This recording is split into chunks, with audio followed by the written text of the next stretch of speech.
Kemudian juga termasuk yang disebutkan oleh Al-Imam Suyuti di dalam kitabnya Al-Kanzul Madfun, bahwa termasuk hikmah kenapa la ilaha illallah itu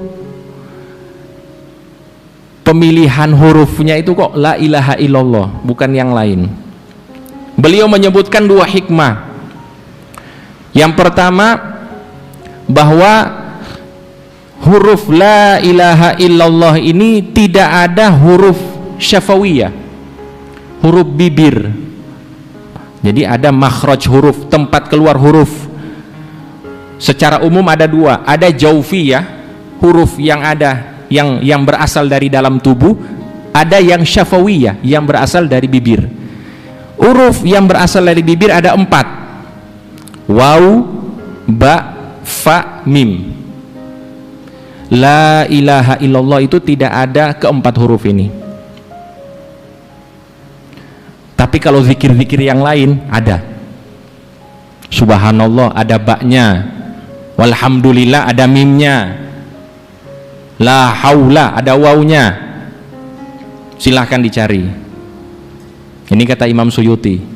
Kata Imam Suyuti, satu-satunya zikir yang semua hurufnya jaufiyah itu hanya la ilaha illallah, menandakan kepada kita bahwa la ilaha illallah itu adalah kalimat ikhlas keluar dari dalam hati. Kalau kita kan istilahnya bibir, kalau bibir itu kan bisa berdusta, tapi kalau keluar dari dalam hati itu benar-benar sidq, benar-benar jujur keluar dari dalam hati kita. Maka kata Imam Suyuti, fal ikhlasu biha sahula alaih. Maka kalau orang yang berzikir la ilaha illallah seharusnya lebih mudah untuk ikhlas kepada Allah Subhanahu wa taala. Gimana maksudnya? Maksudnya begini. Karena kalau orang berzikir yang lain bisa ketahuan bahwa dia berzikir.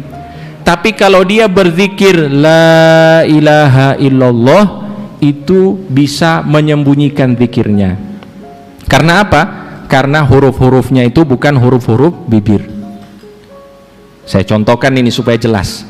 Sekarang saya mengucapkan la ilaha illallah tanpa menggerakkan bibir. La ilaha illallah, la ilaha illallah.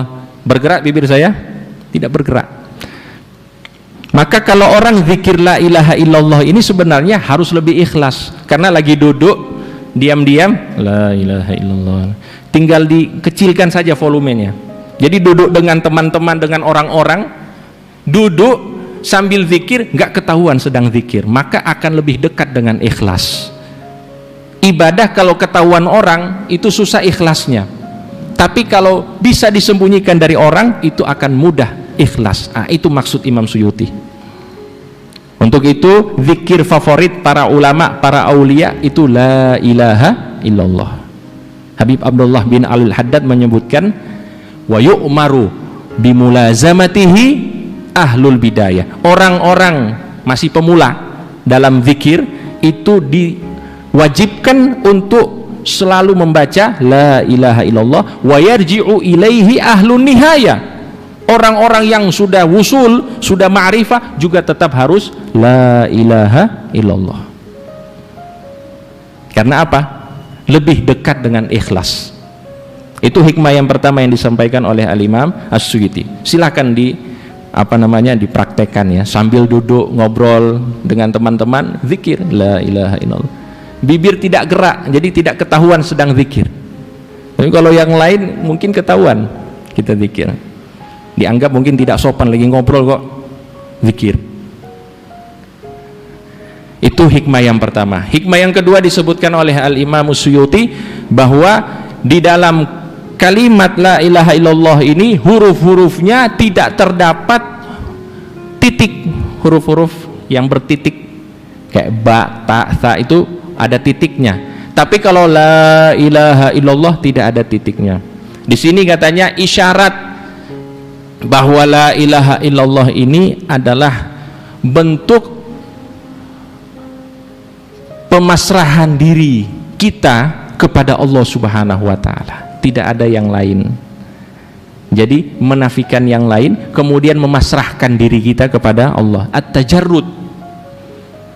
Tajarrud itu kayak kita buka baju dari yang lain Allah, kemudian kita pasrahkan diri kita kepada Allah Subhanahu wa taala. Itu termasuk hikmah yang disebutkan oleh Al-Imam As-Suyuti rahimahullahu taala.